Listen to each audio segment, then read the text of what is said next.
இது நம் நம்பிக்கையின் நேரம். ஒரு வயதான முதியவர் அவர் தன் சொந்த கிராமத்துக்குள்ளே நடந்து கொண்டு போனார். அப்பொழுது ஒரு வாலிபர் அவரை தாண்டி போய்கொண்டிருந்தார். அவர் திடீரென்று அந்த தம்பியை சத்தமா கூப்பிட ஆரம்பித்தார். தம்பி, தம்பி நில்லு, அந்த பக்கம் போகாதே என்று. ஆனால் அந்த தம்பி கூப்பிட்டவர் முதியவர் என்பதால் திரும்பி அவரை பார்த்துவிட்டு அசட்டை பண்ணிவிட்டு போனான். கொஞ்ச நேரத்தில் ஐயோ என்று கதறுகிற சத்தம் கேட்டது.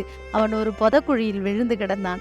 ஆனா இப்ப அந்த முதியவரால் அந்த வாலிபனை காப்பாற்றவே முடியல. நீ விழுவதற்கு முன்பு அவரை கவனித்து கேட்டு இருப்பாயானால் உன்னை காப்பாற்றி இருப்பார். நீ விழுந்த பிறகு உன்னை அவரால் காப்பாற்ற முடியல.